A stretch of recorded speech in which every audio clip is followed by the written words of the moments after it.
ఉమ్మడి వరంగల్ జిల్లాలో ఆమె ఒక సంచలనం. రాజకీయాల్లో ఆమె రాక ప్రత్యర్థుల పాలిట బ్రహ్మాస్త్రం.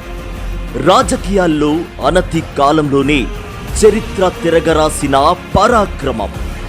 పాలకుర్తిలో ఏకపక్ష విజయం సాధించిన ధీరత్వం. రాజకీయ దురంధరుడిని ఎన్నికల్లో మట్టి కరిపించిన వీరత్వం.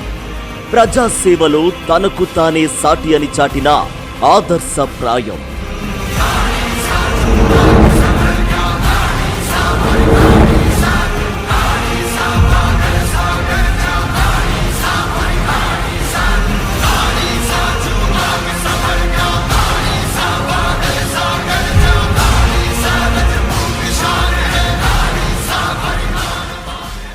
మానవతావాది శ్రీమతి హనుమాన్ల ఝాన్సీ రెడ్డి గారు రాజకీయాల్లో అడుగుపెట్టి నేటితో ఏడాది పూర్తయింది. రాజకీయాల్లో అడుగుపెట్టిన అనతి కాలంలోనే సంచలనం సృష్టించారు. రాజకీయాల్లో తనకు తిరుగులేదని ఆకాశంలో విహరిస్తున్న నాయకుడిని నేలకు దించారు. 47,000 ఓట్ల పై చిలుకు మెజార్టీతో ఓడించి పాలకుర్తిలో పట్టు సాధించారు. నియోజకవర్గ వ్యాప్తంగా ప్రజలకు అనేక సేవా కార్యక్రమాలు అందిస్తున్న ధన్యజీవి శ్రీమతి ఝాన్సీ రెడ్డి గారికి రాజకీయ అరంగేట్ర వార్షికోత్సవ శుభాకాంక్షలు.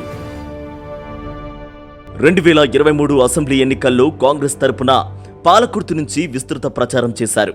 పిసిసి చీఫ్ రేవంత్ రెడ్డి సహకారంతో గెలుపే ధ్యేయంగా కార్యకర్తలతో కలిసి ముందుకు సాగారు. అయితే అనూహ్య రీతిలో ఆమె పోటీ నుంచి తప్పుకొని తన కోడలు యశస్విని రెడ్డిని బరిలోకి దింపారు. నామినేషన్ కు కొద్ది రోజుల ముందే ప్రజల్లోకి వచ్చినప్పటికీ ఆమె వాగ్దాటి ముక్కుసూటితనంతో ప్రజల మనసు గెలుచుకున్నారు. ఝాన్సీ రెడ్డి గారి కోడలు పోటీ చేస్తుందనే ప్రచారం క్షేత్రస్థాయిలో ప్రజల్లోకి బలంగా చొచ్చుకెళ్లింది. ఎన్నో సేవా కార్యక్రమాలతో తమను ఆదుకున్న మానవతావాది ఝాన్సీ గారి కోడలికి ప్రజలు బ్రహ్మరథం పట్టారు. పాలకుర్తిలో వరుస విజయాలతో ఊపుమీదున్న నాయకుడిని 47,000 ఓట్ల పైచిలుకు తేడాతో ఓడించి యశస్విని రెడ్డికి పట్టం కట్టారు. ఝాన్సీ రెడ్డి గారి శ్రమ, పట్టుదల, త్యాగంతో ఆమె కోడలు సాధించిన ఈ అపూర్వ విజయం రాష్ట్ర వ్యాప్తంగా ప్రజలందరినీ ఆకర్షించింది.